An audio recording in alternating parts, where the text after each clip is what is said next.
Hey guys, Beeler here. In the last video we talked a little bit about alternators. I said I'd show you guys how to check for AC voltage and charging voltage. I was going to use the Suburban, but I decided the Jeep's a little easier to see the alternator and battery on. So we're going to use this to show you guys how to check DC output and AC voltage, also known as AC ripple. Battery's a little low right now. Had some stuff on 12.44 volts right now at the battery. I can also check at the output cable on the alternator. We got 12.43 volts, so we have battery voltage at that post. Again, this is our output. This is what's going to send charge to the battery. Our small connector is what's telling the field to energize inside it or start charging. This one happens to be a serpentine setup. So I'm going to go ahead and start it up and show you guys the DC charging voltage.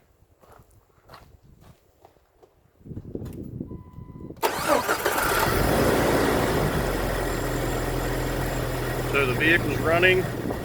We should be producing charging voltage. Again, it should be 13.5 to 15 volts. I can check it at the battery. We have 14.1516 volts. I can also check it at the post on the alternator. I have 14.17 volts.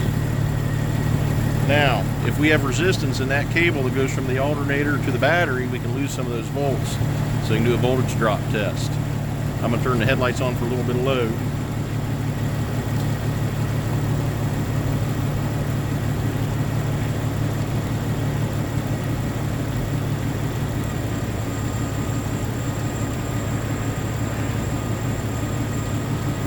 So the headlights are on. Now, do voltage drop through that wire? We need to test that wire from the positive post on the alternator to the positive post on the battery. So we're checking through that wire to see how many volts it dropped. So we're dropping 0.04 volt, or also known as 40, you read about 41 to 42 millivolts.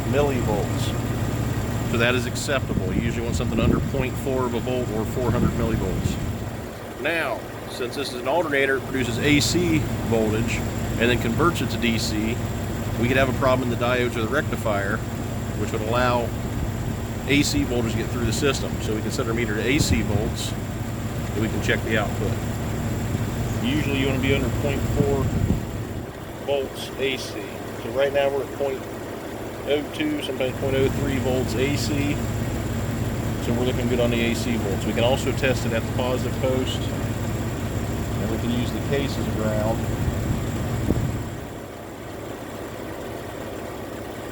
And around 0.04, 0.05 AC volts. If the AC voltage gets excessive, we're going to have problems in the electrical system.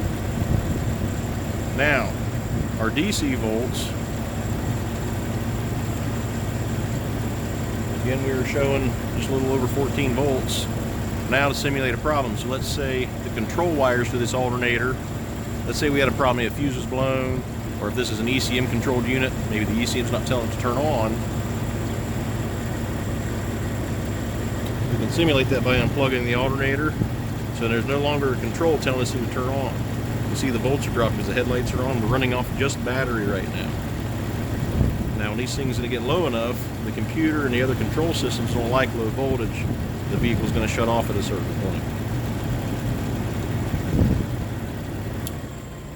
You plug it back in, it turns on, volts start coming up, you hear the engine bog a little bit. Now, a lot of times if people have a failing alternator, battery light will come on the dash. If they don't have a voltage gauge, there's a light that turns on. Usually you can drive the vehicle a little bit longer to get it to where you need to go if it's somewhere close. Once that battery gets so low, the vehicle's just going to shut off.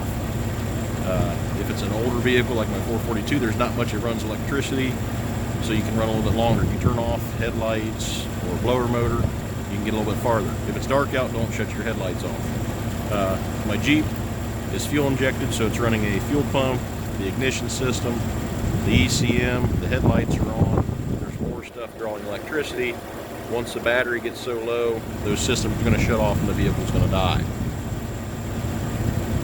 Now this is also a good time to point out this is a gel cell type battery, an absorbed glass mat I should say. It is an Optima. I talked about those in batteries. This is what those look like. But this is how you check voltage output. Now there are other ways you can put other loads on. You can turn on electrical stuff on the blower motor, the wipers, the headlights, and see how far the system pulls down and see if it stays up.